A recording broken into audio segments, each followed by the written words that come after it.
నమస్తే. రాష్ట్రంలోని సాంకేతిక కళాశాలలో పనిచేస్తున్నటువంటి అధ్యాపకుల సమస్యలు రోజురోజుకు పెరిగిపోతున్నాయి. అందులో భాగంగానే గండిపేటలో ఉన్నటువంటి సిబిఐటి కళాశాలలో పనిచేస్తున్నటువంటి అధ్యాపకులను గత కొంతకాలంగా వేధిస్తూ వివిధ రకాలుగా వారిని బయటికి పంపించే విధంగా వివిధ కోణాలను వెతికి పట్టుకొని వారిని సస్పెండ్ చేయడం, డిస్మిస్ చేయడం జరుగుతుంది. కారణాలను ఎత్తి చూపిస్తూ చేయని తప్పుకి చేసినట్టుగా నిరూపిస్తూ సొంత నిర్ణయాలతోటి ఎడ్యుకేషన్ యాక్ట్ని ఉల్లంఘించి ఇవాళ అధ్యాపకులపైన కొరడా జుల్పించినటువంటి సిబిఐటి కళాశాలపైన ఉస్మానియా యూనివర్సిటీ అధికారులు, రిజిస్టర్ గారు కానీ, పీసీ గారు కానీ స్పందించి తగిన చర్యలు తీసుకోవాల్సినటువంటి అవసరం ఉంది.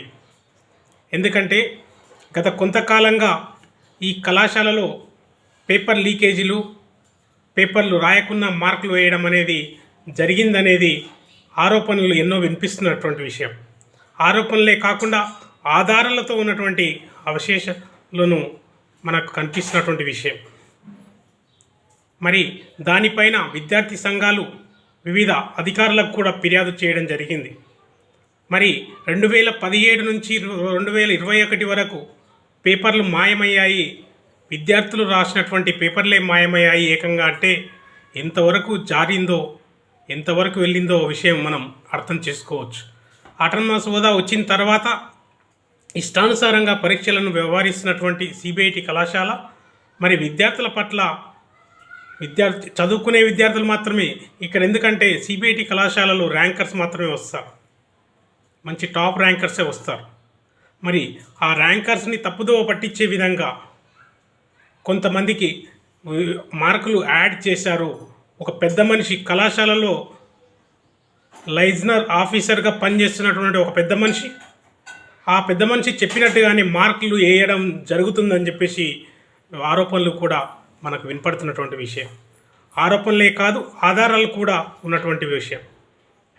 ఒక ప్రొఫెసర్ వారి కూతుర్ని మార్కులు యాడ్ చేశారు చెప్తే అని చెప్పేసి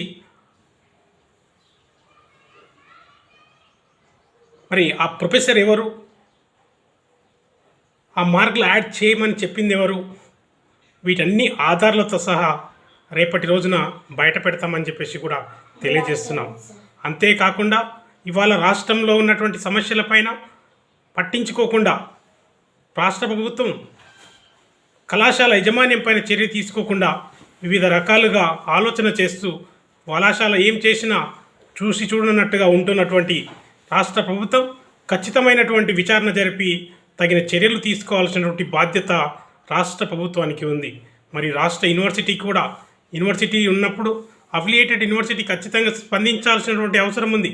స్పందించాల్సినటువంటి సమయంలో స్పందించకుండా విద్యార్థులకు అన్యాయం జరుగుతున్నప్పుడు కానీ, అధ్యాపకులకు అన్యాయం జరుగుతున్నప్పుడు కానీ పట్టించుకోకుండా ఉంటే రేపు జరగబోయేది ఎవరికి అన్యాయము అని చెప్పేసి మేము అడుగుతున్నాం. ఇవాళ ఒకటే మేము తెలియజేసేది, సిబిఐటి కళాశాల పైన విచారణ కమిటీ వేసి వెంటనే నిజాలు తెలియజేయాల్సినటువంటి అవసరం ఈ యూనివర్సిటీకి ఉందని చెప్పేసి తెలియజేస్తున్నాం. అంతేకాకుండా టెక్నికల్ ఎడ్యుకేషన్ కూడా స్పందించాల్సినటువంటి అవసరం ఉంది. ఎడ్యుకేషన్ యాక్ట్ని ఉల్లంఘించి అధ్యాపకులను వేధిస్తూ ఉద్యోగం నుంచి తొలగిస్తున్నటువంటి సిబిఐటి కళాశాల పైన తగిన చర్య తీసుకోవాల్సినటువంటి అవసరం ఉంది. గతంలో కూడా నలుగురిని సస్పెండ్ చేసి తర్వాత డిస్మిస్ చేస్తున్నామని చెప్పేసి ఆర్డర్లు జారీ చేసినటువంటి విషయం. రాత్రి పత్రాలను తయారు చేసి వారి సొంత మెయిల్లకు పంపించి మీరు రేపటి నుంచి కాలేజీకి రావద్దు, మిమ్మల్ని సస్పెండ్ చేశాం, మిమ్మల్ని డిస్మిస్ చేశాం అని చెప్పేసి మెయిల్ పంపుతున్నటువంటి సిబిఐటి కళాశాల పైన విచారణ కమిటీ వేసి తగిన చర్యలు తీసుకోవాలని టెక్నికల్ ఎడ్యుకేషన్ కమిషనర్ గారికి మేము సవినయంగా తెలియజేస్తున్నాం. అంతేకాకుండా సిబిఐటి కళాశాల యాజమాన్యం స్పందించాల్సినటువంటి అవసరం ఉంది. మరి మీరు ఎక్కడున్నారా అని చెప్పేసి మేము అడుగుతున్నాం.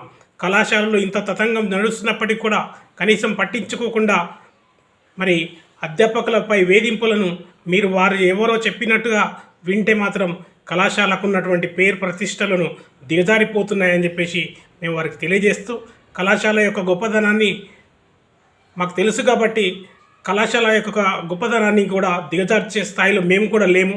కళాశాల యొక్క పేరు ప్రతిష్టలను నిలపాలి అంటే తొలగించినటువంటి ఉద్యోగులను వెంటనే విధుల్లోకి తీసుకోవాల్సినటువంటి అవసరం ఉందని చెప్పేసి తెలియజేస్తున్నాం.